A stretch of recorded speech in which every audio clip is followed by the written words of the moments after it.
Loving the intro. Did it finish?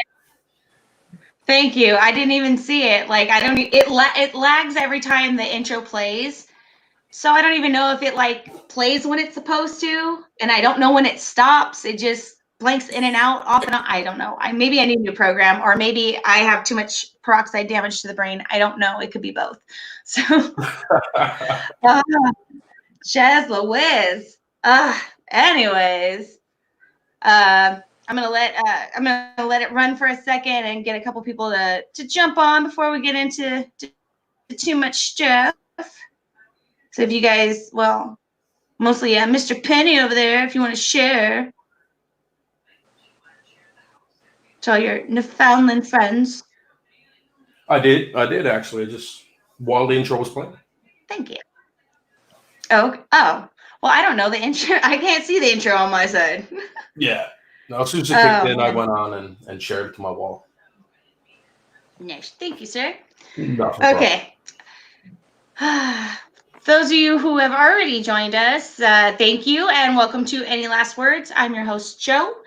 And tonight I have, or this afternoon, late afternoon, I have, depending on where you're at, I have two special guests tonight, Mr. Dan Yeager, and the return of CW Penney, my very first guest that I had on Any Last Words. So I'm super excited to have you back because it was such a great show. Yeah, it was Even fun. though we had to do it twice. Too bad that first one never stuck around.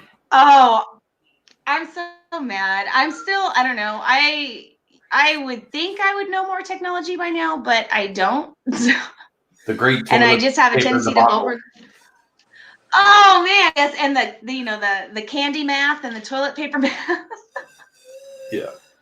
I wonder if there's a way to recover that stuff on here. It was amazing. Dan said something? Oh. No, I was just saying I was sorry I missed that. Yeah, that one never made it to air. Yeah, she had computer difficulties and lost the interview, but there was a part where we just randomly got off topic talking about toilet paper, and if there's 24 rolls in a packet, it equals 36 rolls. Oh, yeah. Yeah, and then it spun off into candy for Halloween time. You can get 500 for this and 250 for that. Yeah, that's all that new math. I don't know anything about that. Right. And then it just so happened when that was all said and done, the toilet paper craze globally from the beginning of the COVID, that would have synced up perfect. Oh, that would have saved. You know what? Right. That would have been perfect if we could have broken that down, like specifically, and been like, okay, so now I know which ones I need to get at the store. Which ones are the better ones to get at the store? Right. Oh man! And then all like the Easter candy too. That would have worked great with the Halloween candy math. Yep. Because there was tons of Easter candy left over because no one did Easter. So. No. Right. Everything about that whole episode would have went perfect with the COVID. Yeah. Damn it! Oh my God! I want to kick myself in the forehead right now. My Lord. So how are you doing, Mr. Dan? How are you doing today? Oh, hanging in there. You know, it's certainly an interesting time, if nothing else. I've been terribly unproductive though. We had this discussion. Yeah. Like, now is the perfect time to write and brainstorm, but everyone's brains are just shut off. Yeah. It's too damn weird. It's weird. I think that kind of keeps us from having motivation to do things sometimes. Like, if I get started, what if this all turns around and then I'm in the middle of something and it's like so much for that, or maybe just having a gloomy mood, maybe. Well, and the last thing you want to try and do is come up with some new horror, you know. When you're in the when you're in the horror business, you know. Right now would be a good time to make a horror comedy spoof about everything that's happening. Yeah, well, no, I think next year will be that time. You know, when you're living it, it's hard to be, you know, really amusing. You think it's too soon? Yeah. Maybe it's just me being the asshole I am. I don't know. Yeah. I don't know. There's all these pandemic movies that are like just blown out everywhere. Like, oh my God. Yeah.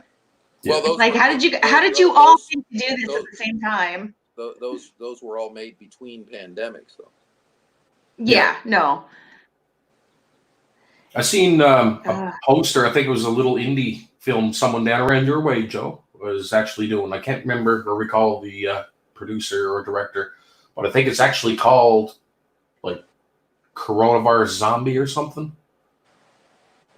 Oh, 5G Zombies? 5G Zombies. There you go. Yeah. I had Tino on for that. Tino was in that. And so I don't remember they who. jumped I think right on this and did that. Yeah.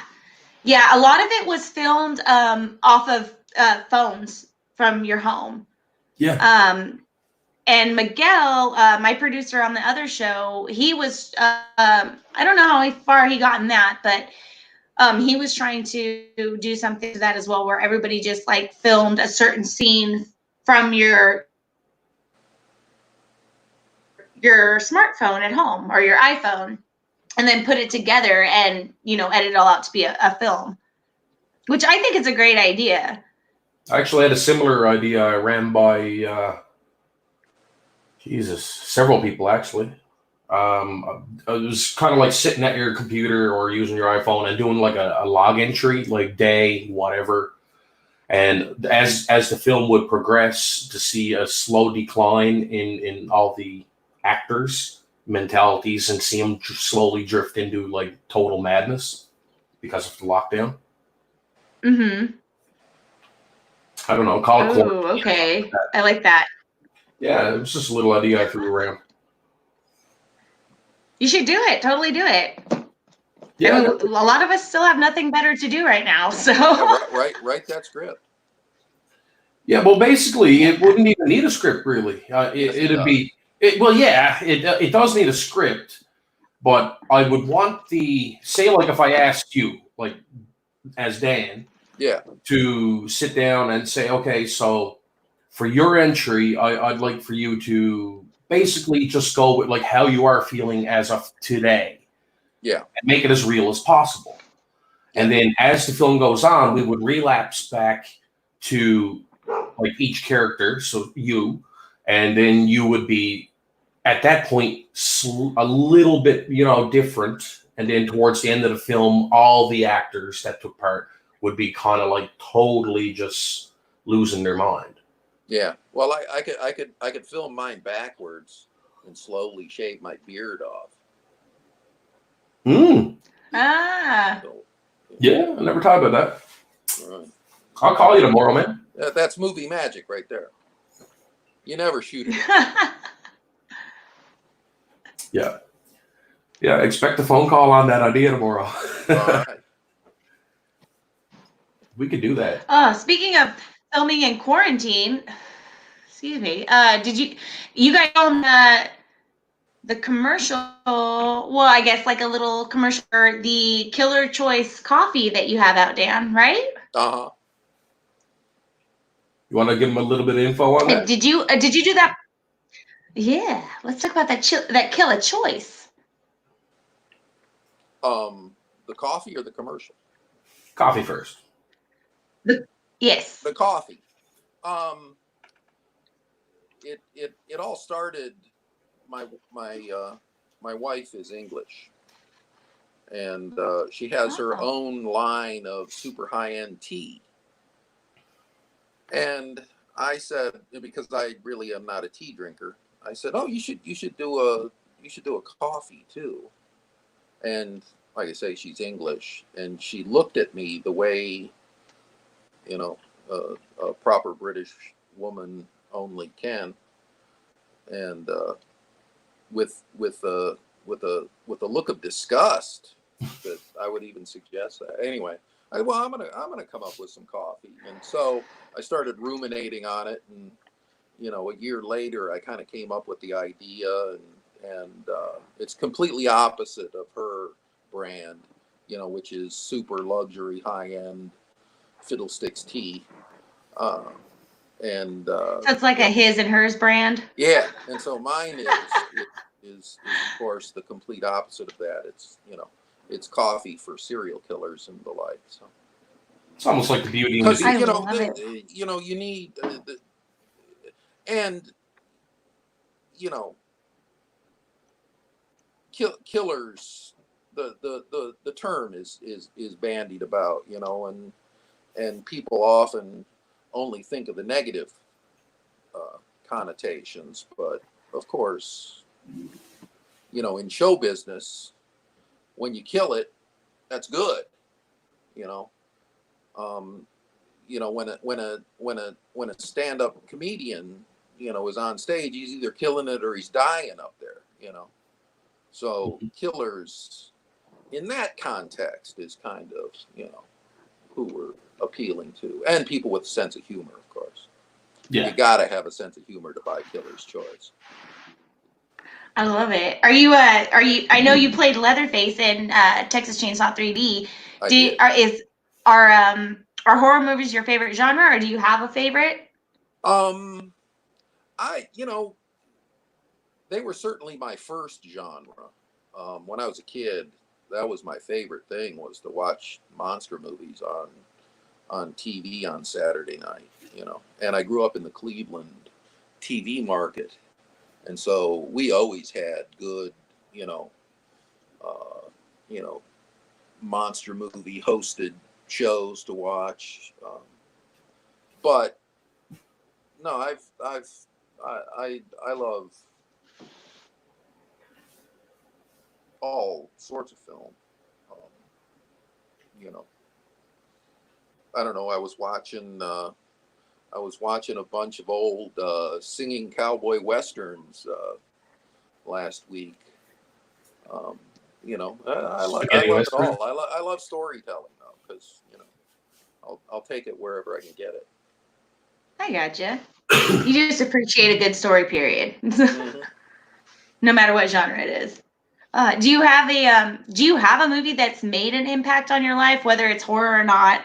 But yeah, do you have a movie that had made an impact on your life? Whether it was, it made you want to act or be a certain way or anything? Yeah, I think the first movie that really I became obsessed with was Jaws.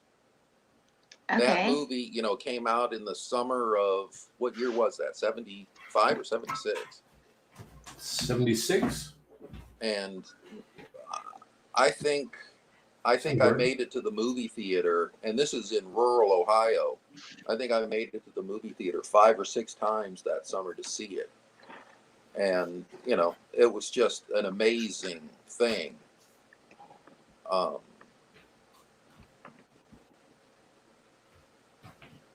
Yeah, the other early movie probably that had the most impact was Wizard of Oz.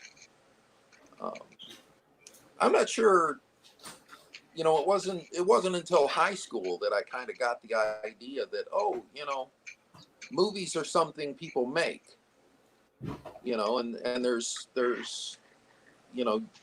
I could actually make one. I had always had Super 8 movie cameras and dumb, I'd shot dumb shit when I was a kid and go to the drugstore and have it developed and come home with my little editor and put it all together into some just nonsense that only I would enjoy. But then in high school, I got my hands on a VHS camcorder, and I made my first actual. It was really more of a documentary, but it had a definite narrative, and it was just a 30-minute little thing. I basically made it for my aunt who lived in Florida. My family lived in Las Vegas, and my mother wanted to try and convince my aunt after her husband passed away to move from Florida to Las Vegas.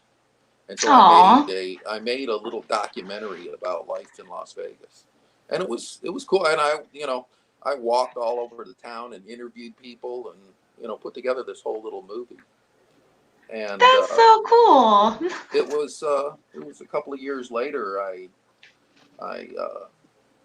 After I got out of high school, I joined the community drama workshop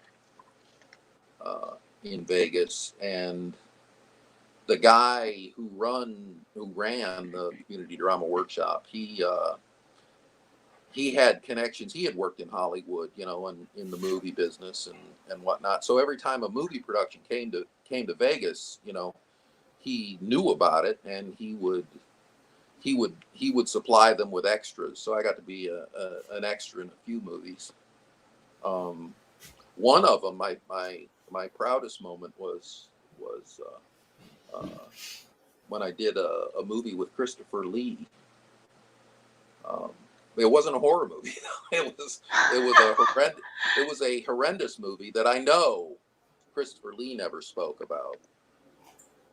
And I'll never divulge what it actually was, but people could probably figure it out if they really wanted to know what movie it was. But it's terrible. Know that going in, and I don't recommend anybody watch it. Although a young Mariska Hargitay is in it too. So. Really? Yeah. I'm taking notes right now so that I can get this. Yeah. You'll probably figure it out. I've known Dan for what now, Dan? A year and a half? Yeah. And I did not know you'd done a film with Christopher Lee. Yeah. I know. That's crazy. You're full of surprises. None of his friends knew he did a movie with me either. So.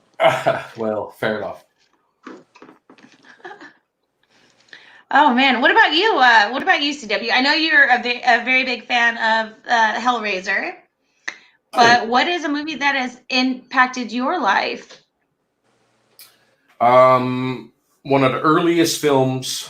I'm only 38, so I can remember watching the original Pit and the Pendulum.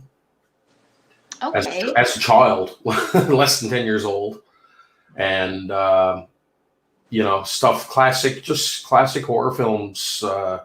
Vincent Price, Bela Lugosi, Lon Chaney. My favorite film of all time is the original Nosferatu, like not the one with typo negative with David Carradine narrating it. I'm talking silent film. That was brilliantly done. The ghouly looking one. Yeah, Count Orlok, right? Yeah. Max Schreck. Yes. Yeah. I mean, it speaks volumes that you don't need dialogue, you don't need CGI, you just need good acting. Mm-hmm. It doesn't matter if you even have any music; it can be 100% silent, and that film was a masterpiece. Over and above that, I don't know, stuff like White Zombie, King of the Zombies, Night of the Living Dead. Some classics. Oh yeah, I meant to ask you too, CW. Do you have any word for those who are the NHL HorrorCon? I keep forgetting the letters. NL HorrorCon. Damn it, NL. Okay, damn it. I thought there was 3 letters. Okay, NL. Okay, I had 2 out of 3. It's all right. Do you have any word on what's going to happen with that? I know it's in October, right? Yeah, October 23rd, 24th, CLB Armory, St. John's, Newfoundland. This was supposed to be our first year. And as of right now, it still is. One. Yeah, this is our first year moving to our provincial capital, which is a huge step. Mm-hmm. I mean, Dan can attest to the convention world. And most like cons, they start out fairly small and they grow over time. And this was supposed to be our leap year, our jump year. And as of right now, it's still a go ahead. I'm hoping that this is all lifted. And even if there is restrictions, maybe people might have to attend wearing masks. I mean, if that's the case, so be it. But Okay. we are still trudging along. I can't really make any lockdowns, I'll say it that way, on like attendance or who's coming, and I really don't want to book flights right now until I know, what's going to go basically globally. So Okay. we've had 4 other conventions affected here in our province, and I mean it's killing us. It's killing everybody globally. It's Nah. Oh yeah, it is definitely. Right now, there are still travel restrictions between here and Canada too. So exactly. So I mean, they're only allowing essential travel. So yeah. I mean, like until they lift that, right? I mean, me and you spoke about like even just coming up and hanging out and having a beer and a barbecue or whatever, and I wouldn't even be able to have Dan up now if he flew up. Right. Okay. I don't think the government's going to consider that essential. They don't know us though. Well, right. They don't know our lives. This is true. There's boats. You can figure out a boat somewhere. I know pilots. We can make this happen. It's all right, guys. I got you guys. Fly up in a single engine Cessna like they done in, what was the film Blow? With Johnny Depp. Oh, Johnny Depp, yeah. Yeah. That was a good movie. Holy shit, I haven't seen that in a long time. That was a great movie. Penelope Cruz was in that. Mm-hmm. Yeah. I noticed around that time there were a lot of actresses that like looked similar. Yeah. One was like, no offense to them because they were all great, but like one was like an A grade and one was like a B grade. If that makes sense. You know what I'm saying? It's not that they were all great, but it was just I guess the budgeting and the promotion for the movie and how anyway, yeah. Anyways. I'm only now real quick, noticing the chainsaw behind you. Huh? I'm only now noticing the chainsaw behind you. Oh, I put that up because I that was the extra Leatherface stuff that I have because like I said, he's like one of my him and Freddy Krueger, they're my favorite. And if I'll turn this up a little, I have there's a lamp on this wall, like that's built into the wall. Okay. And this chainsaw and then the mask I have were my brother's. He passed away a few years ago, but the last Halloween that we had together, he was Leatherface. And I helped him like do the blood splatter on his apron and his shirt and everything like that. And we scared the kids and gave them candy and everything. But I got his stuff and I put the mask on this lamp up here. So when I turn the lamp on, the mask lights up. But I don't know how you can see it. But yeah, it's up there. I was going to put you on the spot and ask you what version of Leatherface he was because, we have Dan here with us. Well, to me, he looks like almost like from the second one, the one with Caroline Williams, where they're like at the radio station. To me, it kind of looks like it. To me, that's the one it looks like, but I could be wrong. So part 2 was Bill, right, Dan? Yeah. Bill part 3 was RA, and part 1 was going. Yeah. No. Yeah. To me, that's the one it looks like. What was the gentleman's name that done in the film Tyler was in? Tyler Shake Holmes in Next Gen. Kim. R.A. Mihailov, or no? He was in Texas Chainsaw Massacre Next Generation. Kim. What's his name? that was a guy named Robert Jacks. Robert Jacks. Yeah, he passed away. Yeah. Unfortunately, shortly after they made that movie, from what I recall. Yeah. Really? I remember.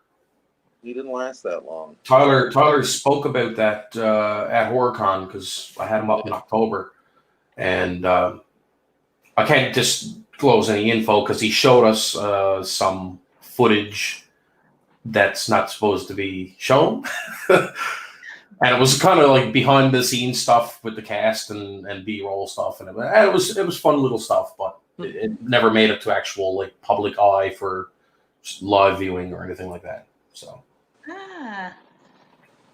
Yeah. Oh, well, I have a couple of comments if you guys don't mind. Gregory Mark says, "Hey everyone, hope you have a great show and a great movie." Richard says, I can't wait to meet Leatherface Part 3 at Frightmare. Peter says, hey, Carl, buddy. Hey, Peter. And Lance Wagner says, Bob Elmore is also a Leatherface in Texas Chainsaw Massacre 2. Yeah, so he is. So he was. Yeah. Next Generation, that was the one with Matthew McConaughey, wasn't it? Next Gen Matthew was. McConaughey. And Renee Yeah. Zellweger. Zellweger, yeah. You know what? I'm sorry. I thought that one was kind of cheesy, but I thought Matthew McConaughey was an amazing psycho in that movie. Like, holy shit, why didn't you do more movies like this? This was great. He did great in that film. Yeah. The one thing, Dan, you can correct me about this because, I mean, the franchise is right up your alley. Am I correct in saying Next Gen was the only chainsaw film that no one got killed with a chainsaw? Ooh. I don't know. I'm pretty confident in saying I haven't seen that movie in probably since it came out. Yeah. If Lance is watching, Lance, if you're still watching, chime in on that, man. Well, anybody with Google could check that. Yeah. And I got to do a shout out to Gregory Marks, a good friend of mine, Wheels.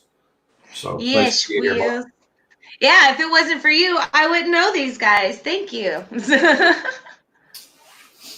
Awesome guy. I love his face. Yeah. Wheels got your back, man. Yeah. Fun fact, speaking of Leatherface and that you are Leatherface, you are the tallest actor to ever play Leatherface? I was going to bring that up. So I know. I'm sorry? So far. So far? Yeah. You're 6'6". Yes. Ooh, although I haven't measured myself. I'm getting older. I could be shrinking. I was 6'6" at the time. We'll say that. It does happen, but it really wasn't that long. No, it wasn't that long ago. Like not even 10 years yet. Not even 10 years. No, not yet. Yeah. We shot it. Yeah, in the summer of 2011. It didn't come out until 2013. Oh, okay.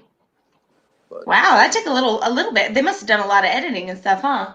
No, they bought another studio. Lionsgate bought. Who did Lionsgate buy in 2012? Somebody Google that.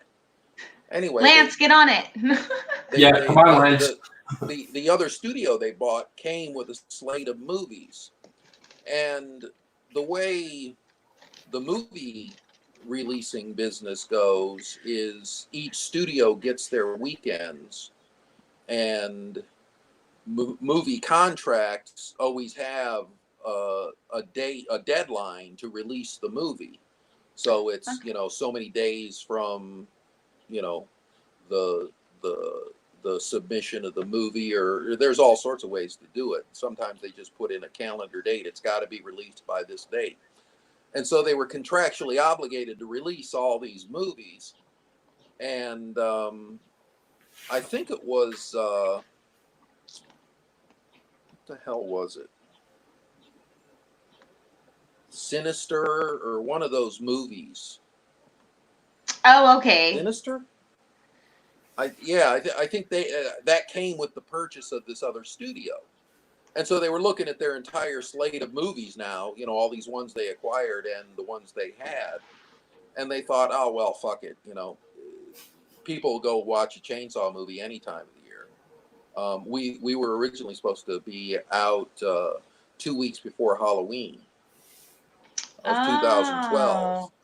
But then when they bought this other studio with all these other movies, they had a couple that they just had to release, and so they had to bump ours back to the first weekend in January, which is death to horror movies, and we still outperformed Django Unchained and what was the other big 3D movie? There was another. Sharknado 3D.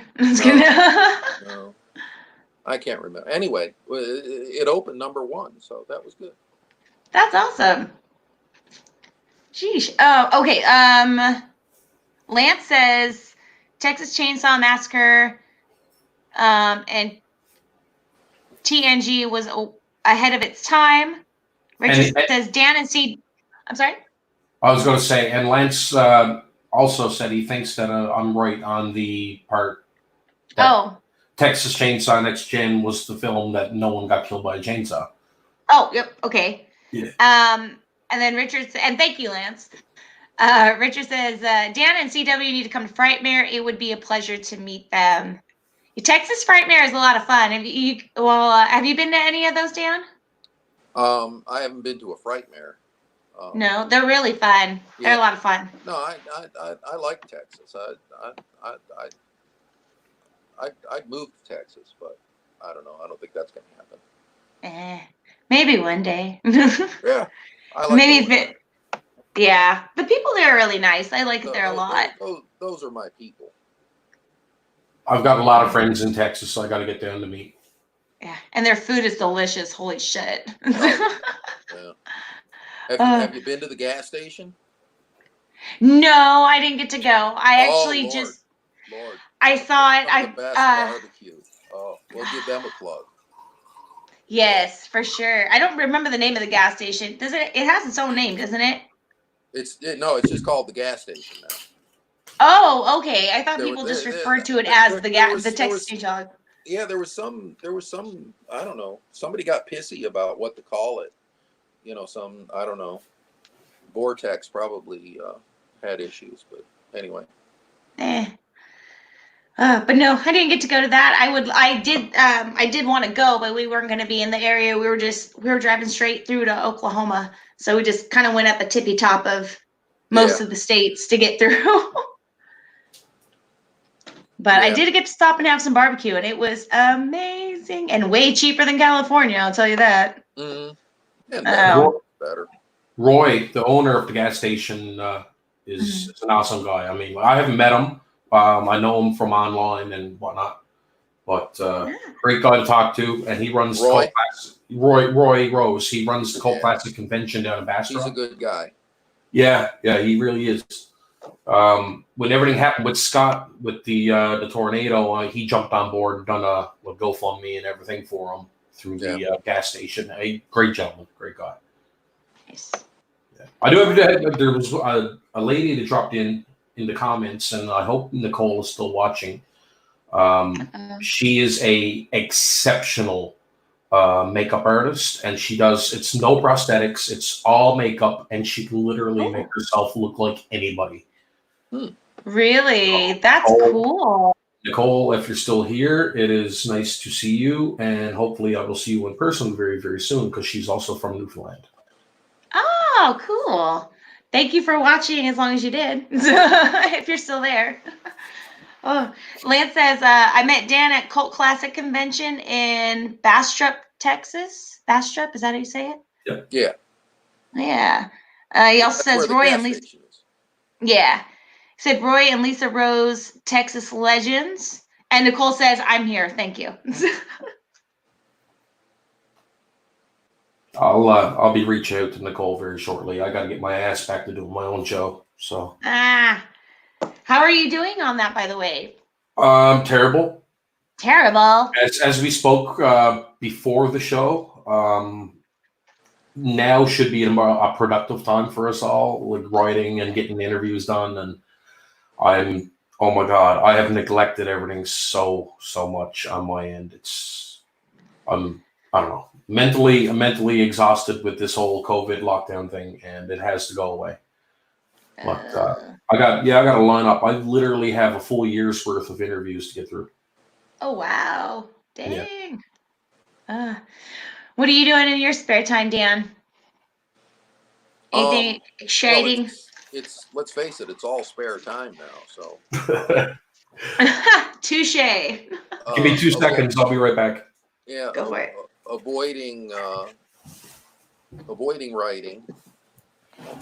I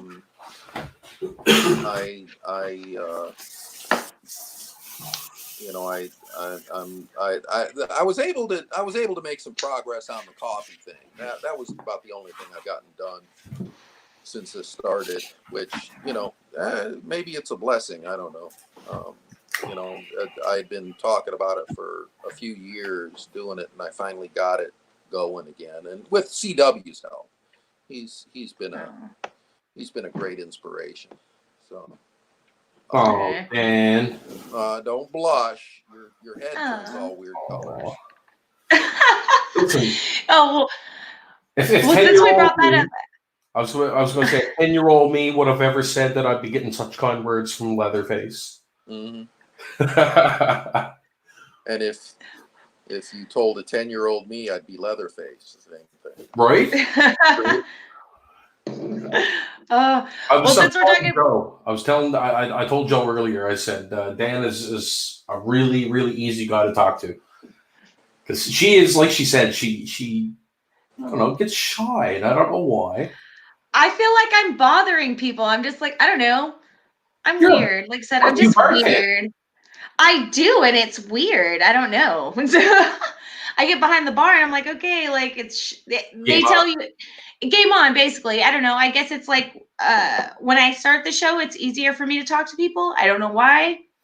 And when they tell you when you start working in a bar, it's your show, because that's how you make your money. If you're not an entertaining bartender and you can't perform your job, then you're not going to make any money. So I don't know. I guess it's an on the spot kind of thing, maybe. Nah, you're doing great. Thank you. Well, since we were talking about the coffee, I want to show the little the commercial that you guys made for it, your quarantine commercial.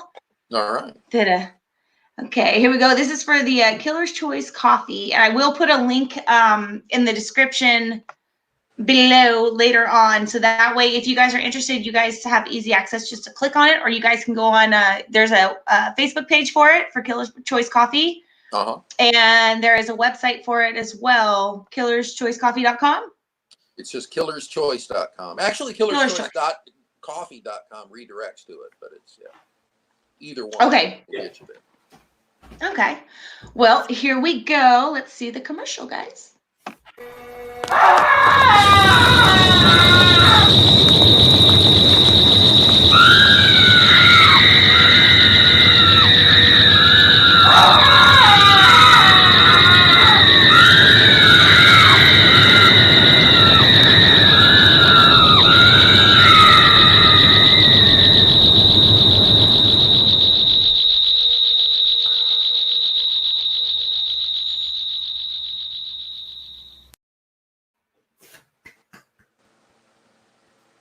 Nice. Yay. Now, that's your face, right, CW? Mm-hmm. No, that's yours? That's Dan. That was me. I was okay. like CW. Okay. Well, it looks shorter, so you only see like here down. All you white people look the same. That's good. Again, it's movie magic. Movie magic. Dan was trying to look like me.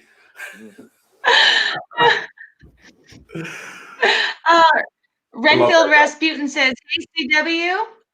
Lance Wagner says, "Ren, I love that. I hope that's your real name, by the way, because that's cool."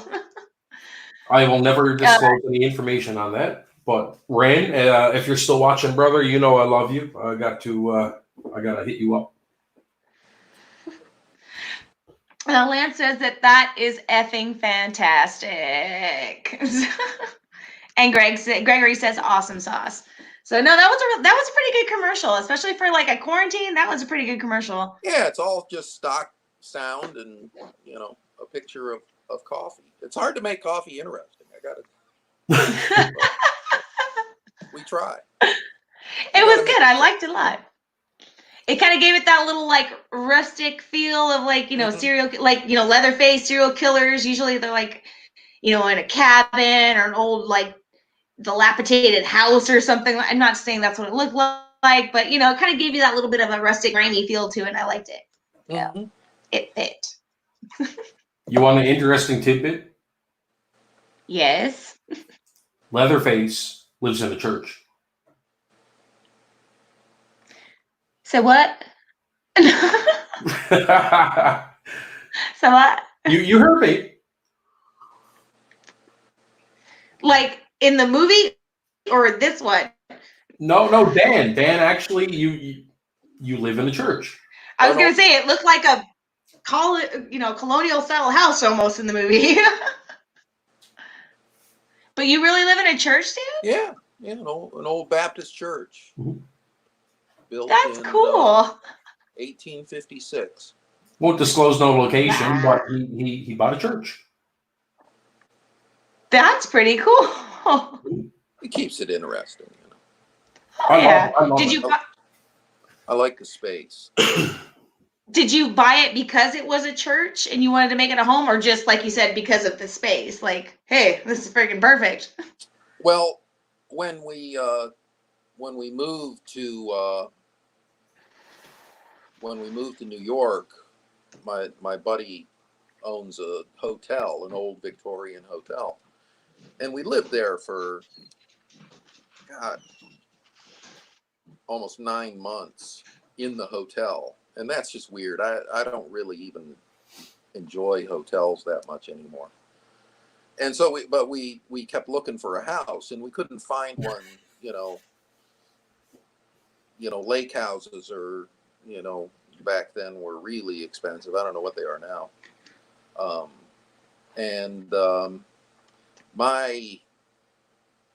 My kind of fantasy before I got married, what was that, 7.5 years ago, was to buy an old barn so that I could live in it and have all my junk, a boat, a few cars, a tractor, all that. So I wanted a barn, but as I mentioned before, my wife is English, and she's just lovely. And I knew when I married her, I could never ask her to live in a barn. But we kept looking for houses, and we saw a lot of little cabins and cool things, and just nothing really particularly exciting. And I kept thinking, I want a barn, but I want something with some, architectural integrity. And we had gone to look at another church that had already been converted to a house. And it was, I don't know, it was weird, and, it wasn't anything that I would have done. And it lost all of the charm of the church, the things that you like about the architecture of a church, they had kind of had to destroy to make it a house. Oh, okay. And so anyway, a friend of ours had heard that we had looked at a church, and she said, "Oh, there's a church for sale in our neighborhood." Well, we might as well go look at it. And we drove up, parked in front of the thing, and looked at the little flyer that they had on the sign for church for sale. And without even going inside, I said, "We're buying this church." It was just the coolest thing. And anyway, the last services were performed in I think 2015, and they hadn't done anything to it. It was just a church. Wow. But it had a kitchen, because they used to do church suppers and stuff like that. Yeah. And it had his and her restrooms, and we were good. That's cool. Well, you've definitely piqued a lot of people's interest in mentioning that you live in a church. Uh-huh. Let's see. Oh, wait, I gotta scroll up because there's so many. Let's see. Lance says, awesome church too. It's huge. Richard said the Lord's house is now Dan's house. I was pointing to that comment earlier. Yeah. Oh, okay. I was wondering what you're pointing at. Yeah. Because my comments are over here, not down here. Oh, okay. Yeah. Gregory wants to know, does it have a cemetery in it, or was there a cemetery in it? Not that we know of. It was, like I say, it was built in 1856, and wow. The house right next door was a later built parsonage, so the preacher lived there, but that wasn't built, for probably 50 years after this was a church. So I suspect there were some necessary burials on church property, but we haven't identified any. And, the old cemetery used to be on the next block, so I don't know. I hope they're all buried over there and we didn't disturb anybody. Oh, okay. Okay. Richard put, I'm going to assume this says, have you performed a baptism? It says, has be performed a baptism. So I'm going to assume it says, have you performed a baptism? Yeah, no, I'm not a qualified baptizer. Although the baptismal font is still upstairs, and it's huge. It's a real Baptist church, and apparently they did production baptism, because there's it's about, I don't know, the whole thing is about 10 feet wide, 3.5 feet deep, and it's like, you could fill it up to your waist in water. And there's a flight of stairs going in one side and coming out the other. So, it was walk through baptizing. Wow. What I find interesting is, Dan, you can correct me at any time, Dan. You're not really a man of faith for Christianity, but you went ahead and you bought a church and live in a church. I find that very interesting, actually. Well, I think the reason churches appeal to me is, the impulse to build them is always based on some, recognition that it's bigger than anybody. It's not built for ego. It's built for this higher aspiration. Whether you call that God or what, I don't care. I just had to throw the horns up for Joe Ridgely. Yes, Joe said, Bad Anger Pictures and Killer's Choice Coffee rocks. And Joe knows Dan. So. Hey, Joe didn't screw that up. Good job, Joe. Thank you. I think that's like a world exclusive right there. This is it's not Joe's fault. It was CW's earlier. Yeah, well. He's Northern Joe. Joe Gonzalez, are you familiar with the Indie Brigade at all? Yes. Okay, so Joe Ridgely does the production, and he also does some of the live event production for Bad Anger Pictures. Cool. Do you guys have any projects that you're hoping that you'll be able to get out when this is done, or anything that will be put out while this is going on? That makes any sense, what I just said? I don't anticipate getting much of anything done until this is all over. And we're in development on 2 scripts with a fair degree of progress. We're still looking for investors. Volition. Volition, yeah, that's a little short.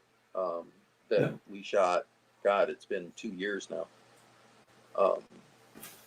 And we're trying to finish up the soundtrack to that.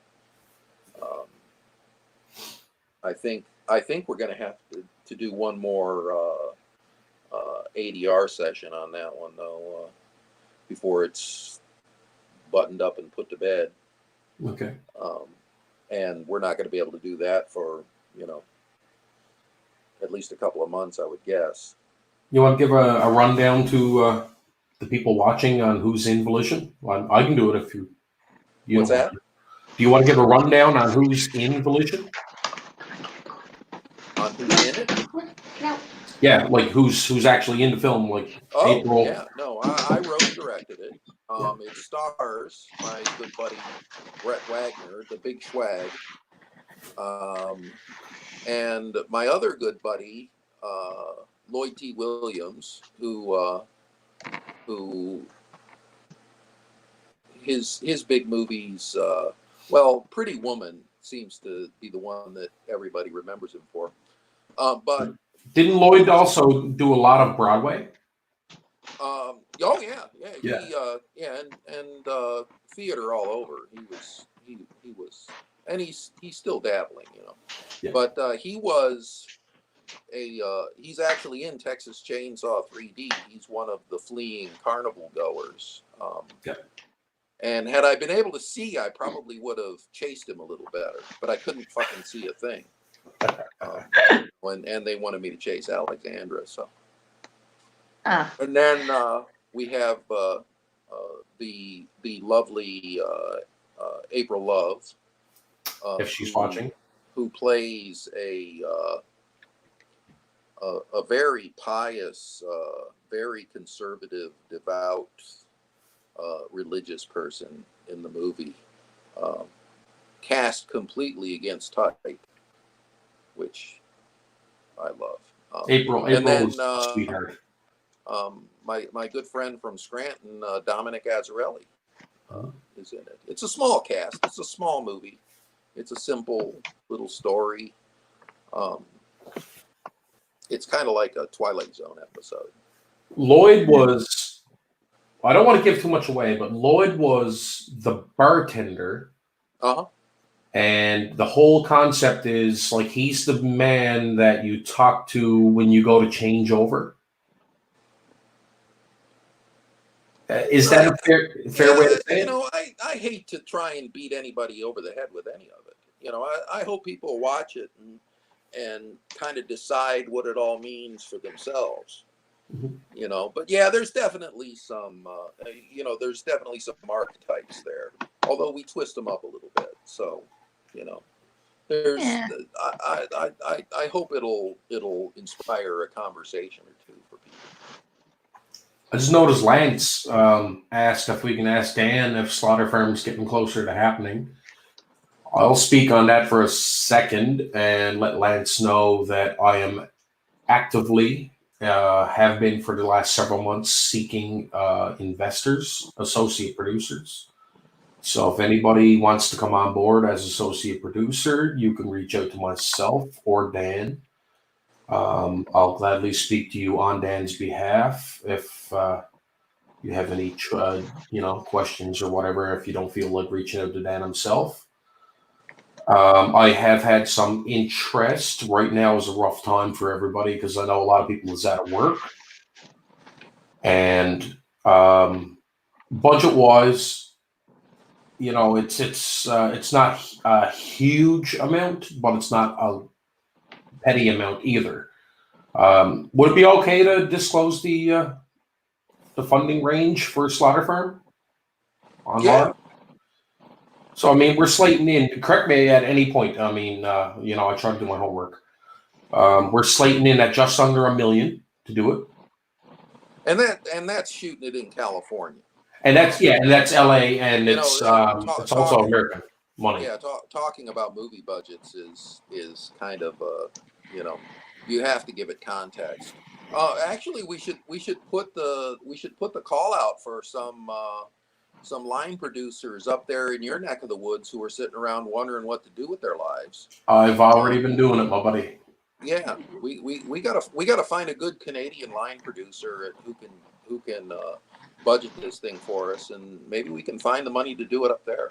Yeah, we spoke about that because what we can do in the States for, say, $995,000, just under $1 million, we can probably do here in Canada for $600K. Yeah. You know, wow. and that's a big savings. That's $300,000 like plus solve on a film. And if anybody in the industry in any capacity, whether it's Hollywood or like the indie side of things, knows every cent matters when you're making a film. Well, yeah, it the business plan, is always about you know, when do you break even, and how Yeah. do you go about that? And so there's always an interest in keeping the cost down, you know, without sacrificing, you know, making a quality movie. You still have to make a good movie. That's always the challenge, though. So but yeah, if there's anybody familiar with filmmaking in Canada who wants to jump on board, I'd love to talk to people, because I don't know anybody up there. You know, everybody I know is in LA or Louisiana or Atlanta. I've got a few people that said that there was interest. Now, I don't know on what scale, like percent-wise, on what they could contribute to the end goal. But as of right now, everything is on shutdown, on hiatus until the salt goes away, right? And it figures, you know, like here in the States, you know, they've dropped interest rates so ridiculously low. Money is the cheapest it has ever been. And I do have to say this. We can't do anything with it, you know. I do have to say this, though. If any of my Canadian friends are watching, business owners included, if you're looking for a tax write-off at the end of the year, hit us up. We will gladly take you on board as associate producer, because doing a tax write-off for your business is only good for you, and it's helping us. Just throw that out there. On top of that, if you want to come on as a full-blown investor, I mean, more than welcome. Reach out to me. I have all the legal documents. I have all the paperwork in place. Dan has given me authority to speak on his behalf. I obviously won't make any final decisions until I run it by Mr. Yeager, but we are glad to talk to you and let you know what we're looking for, and hopefully we can make it happen. Yeah. Have you guys thought of maybe, I mean, I know kind of a lot of people do it now, but the like the Indiegogo, what would it be? Like the crowdsourcing? Is that what it's called? Crowdsourcing? I'm trying to keep up with the kids nowadays. So one good example of the good side of things of that is a good friend of mine, David Howard Thornton, who plays Art the Clown in Terrifier. They did Terrifier 1, and Terrifier went on Netflix, and it became like a cult classic. Like it had a following. Now they're doing part 2, and they did the Indiegogo not that long ago, a couple of months ago. If Lance is watching, I mean, Lance is up on everything. And anyway, they crowdsourced that with like a $50 USK budget, and they like quadrupled and then some, which is good, because once you get into, like, you know, doubling, tripling, quadrupling, I mean, obviously the more money you can invest, the better the film will be. Right. But then on the other flip side of it, that's the good side. On the other flip side, I know people that have great scripts, great ideas, awesome concepts, casting, amazing people, finding it hard to get funding. And it kills me. It really do, because I'd like to be able to look at X, you know, Buddy X and Buddy Y and say, like, here you go, and here you go, and I'd like to be able to fund the whole thing. But in a realistic world, who the hell has the money to be able to do that on their own? That's true. No, that's true. I just thought I'd throw that out there because, like, you know, like with the Terrifier one, that one did exceptionally well. Yeah. And then there are some. Yeah, it was an exceptionally well-funded project. And you're right, there are a lot of people who don't do as well, but you know, it doesn't hurt to try. Lance just said, this is for me and Dan. We got to get Tasmanian Tyler. If you don't know the joke behind that, you gotta start following more of Lance. So that's Tyler Shea Cohn, and he said we've got to get him in Slaughter Farm. And Dan knows Tyler. Okay. And what was it he said here? Oh, they're about 6 days away from getting Terrifier 2 in the can once quarantine is done. Oh, yeah, nice. Yeah. Nice. I've tried to keep tabs on Dave. So. Very nice. Oh, Dan, I have a question for you real quick. I was reading online that, I don't know if it's finished or if it's a in process film, but a documentary on Dinner with Leatherface. Oh yeah. Is that something that's finished, or is it still in process? Yeah, it's done. I shot my part. God, last time I was in LA, Okay. which was Before Christmas? no, it was a couple of years ago. Oh wow. Oh, You're not wow. missing anything. You're not missing anything. It's really a nice kind of homage to Gunnar Hansen. You know,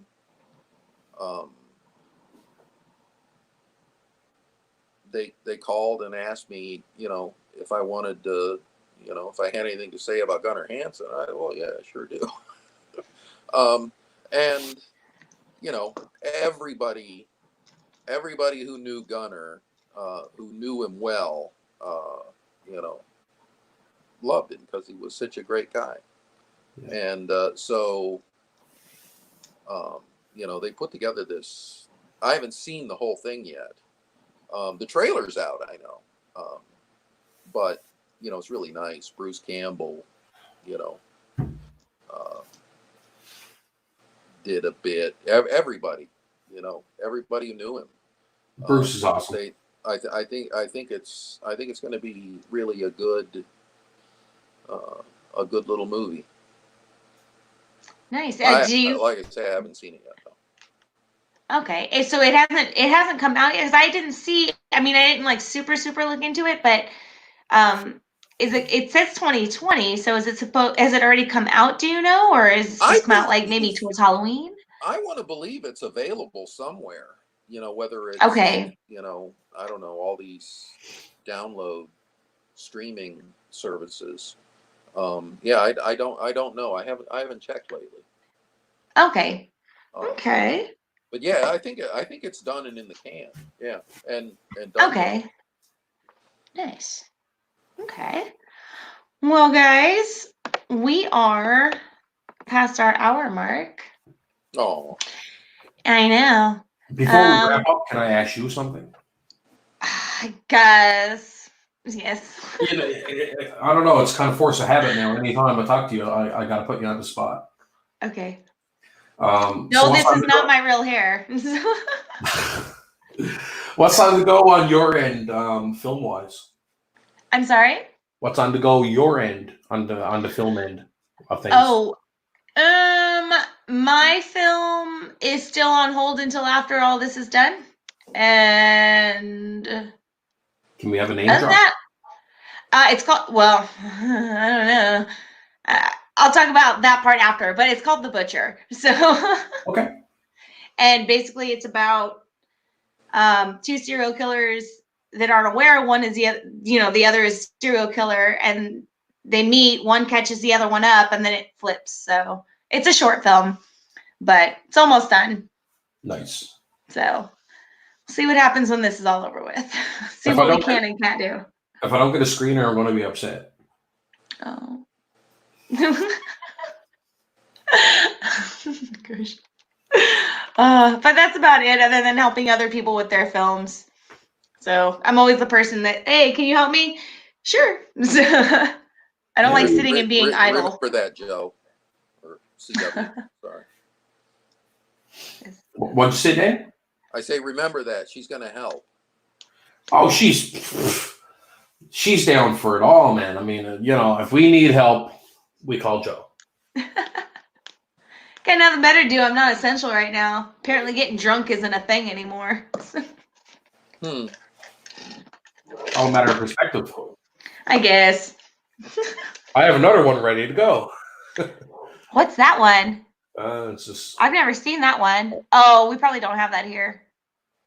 It's Canadian rye. Yeah, it's a Canadian rye whiskey. Dan's familiar with it. It's not Scotch. This is I'm trying to turn it so you can see. Oh, Mackenzie's. Mackenzie's. It's a New York rye. Ah. I've had Mackenzie's before. I don't know where. I think it was a buddy of mine in St. John's. He also has a condo in Florida and New York. I think. I've had Mackenzie's before. It's well, decent. this stuff's made right up the lake from me. So. Nice. Wow, man, I gotta catch up on my whiskeys. Yes, you do. Scotches and all that. So oddly enough, that's how me and Dan kind of started really actually talking on a friend level, was whiskey and pipes and cigars. So nice. I like whiskey and cigars too. I have a child in bed in the house here, and I'm dying to have a puff. So I can't smoke in the house. I have no babies. I can do what I want. Yeah. I have fur babies. They can go outside. Fur babies outside. Right. Sheesh. Okay, guys. Do you have any last words? CW. Have a backup. Always have a backup. No, it was nice to be back. It was nice to be back. I can't wait for everything to start to return to normal so we can all be more productive. Right now, as everybody says, we should be productive, but anyone in their right mind would not even attempt to. I don't know. You got to be in the right mindset in order to do certain things. And right now, I do not even want to tap on a keyboard to try to write a script, because if I did, it would probably be the biggest mumble jumble anyone would ever read.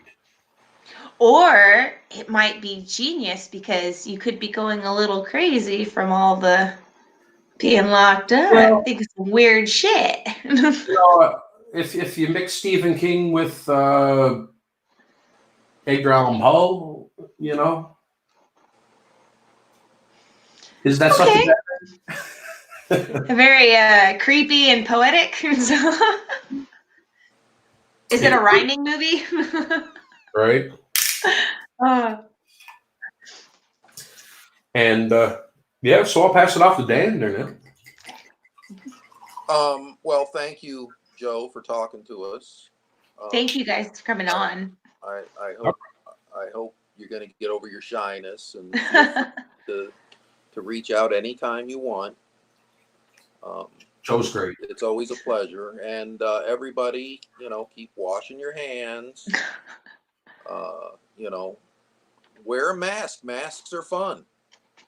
Yeah.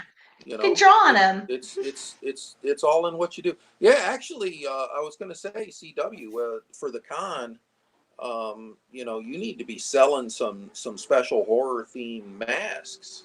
I mean, Hell horror yeah. is made for wearing masks. Yep. And just if you got a local distillery up there, tell them to shift to making hand sanitizer, and we'll make it happen. There you go. Get some labels on there. Dan, you got my number. Call me. Okay. We'll figure it out. Yeah. Oh, man. Well, I hope that this starts passing soon so we can all get back to normal. I'm going nuts. You want to check the comments before we run? Yeah. Let's see. Lance says Tyler Shea Cohn is the man. Lance says R.I.P. Gunner. Greg's trying to spread lies. Richard says, I was at the bar last night. Kind of wish I was there right now. So I do have a question, because I'm familiar with most of the people popping up here. Richard Nettleton is whom? I assume you know the gentleman. Yes. He was actually he is still a viewer of Girls Going Gin, the other show that I'm on Thursday nights. And we had the opportunity to meet him at Texas Frightmare in Texas. And he was really fucking cool to hang out with. Oh my God. He had a jacket on that had like all these pockets. Mm-hmm. And like he had different flasks in the pockets. And he like pulled out this one shaped like a coffin, and it had whiskey in it. And I was like, I'll take that. That was my next question. So each pocket that had a flask in it, was each individual flask filled with something different? I want to say there was different stuff in them. I just remember the coffin one and like, oh, thank you. Let me get you a drink. Richard, if you're still watching, we need to know the answer to that question. Because if you're walking around a con, literally carrying booze to cater to everybody, I fucking love you. Richard is awesome as shit. I love his face. He is super cool to hang out with. Very funny. Love his face. I've definitely enjoyed it, and I can't wait till we can go back to Texas Frightmare again and go hang out. So met him and a lot of other people that were really cool, but he really stood out. So Oh, Richard, he says, I'm nobody. Yes, you are. You're somebody to me. Your family, buddy. Yeah. What's Lance saying? Lance, love you all. Have a great night. Yes. Joe, good stuff, brothers. That's anything that went wrong tonight, Joe. It's your fault. And I'll take it. Whatever. No, not you, Joe. The other Joe. Sorry. Yeah. Joe with an E. Joe with the E, because there are actual mugs and T-shirts that says "Blame Joe" on it. Nice. Very nice. Got to get one of those. Richard says each flask was different whiskey. Well played. Yes. This is why I love Richard. He was awesome. As long as you're scotching one of those, we are friends. Yes, Richard, I have been drinking. I've been drinking whiskey. He says Joe's been drinking. Duh. Obviously. Oh, I forgot to ask. What's Mr. No. We already did that. I was going to ask Dan what he was drinking, but we just went through. I don't know. Whiskey. He's on the New York whiskey. Yes. Man, it seems like we were the whiskey crew tonight, huh? I can't do rum. I can't do vodka really unless it's flavored vodka. I used to love vodka until I went to a bachelor party and randomly at a bar, a drunken Russian man kept buying me 8-ounce glass full of vodka. Oh. It was, oh my God, it was the drunkest time I ever was. It was terrible. Oh, I'm sorry. To the point where I'd take a sip and he'd cup it like that and make me drink it. Oh, it was bad. Yeah. That man wanted to take advantage of you, sweetheart. Well, you know something? If there's if by the odd chance there is a Russian individual watching right now, there is nothing more that I enjoy a chat with than a drunken Russian guy, because dude is hilarious. There is no such thing as sobriety in Russia. Right. I'd love to go to Russia. Sheesh. Lance, one more thing. Lance says, hashtag blame Joe. Not me, Joe with the E. Joe with the E. And Richard did say each flask was a different whiskey. Mm-hmm. Yep. Pretty cool. Yes. Well, thank you guys for joining me tonight. Dan, it was a pleasure meeting you. Likewise. So, you're my hero. Oh, you're my hero with a chainsaw. So thank you guys also for joining tonight, and thank you CW for coming back. I appreciate it, buddy. Not a problem, madame. Anytime, feel free to reach out. And if there's any contacts that I have that you're familiar with or not familiar with, don't hesitate to message me. If I can get somebody on for a show for you, I will try. Thank you. And I won't always make you play the middleman, I promise. I think it was just because it was Dan. I don't mind. I don't mind. You know. Well, thank you guys. I really do appreciate it. And thank you guys for watching tonight and for commenting and interacting with us. Kept the show going. I appreciate it. I got to say it before we go. Yes. We really haven't had any reason to or anything pop up to have to do it, but fucking Miguel. Fuck Miguel. Nothing has to happen. Fuck Miguel. Nothing has to happen for that. I hope he has a little laugh when he sees this. I'm sure he will. And he'll probably do this. Right? He always does that to me. Yeah, Miguel's like I love Miguel. All right, guys. I will see y'all on Monday night for a new episode. So I hope you guys hit that like and subscribe button or follow button or whatever the hell you're watching on. I don't know. Just who's coming up Monday? I don't know yet. I don't know yet. You're leaving us on a cliffhanger. Yep. It's a surprise. All right. Well, thank you guys. And I hope you guys have a good evening. And Nicole was watching. So good night, Nicole. Yes. I will reach out to you. Actually, you got my number. Give me a call or something tomorrow. So I got a brain like a squid. Don't rely on me. Okay. Thank you guys for joining. And I'll see you guys on Monday. Thank you guys. Thanks. Thanks for having us.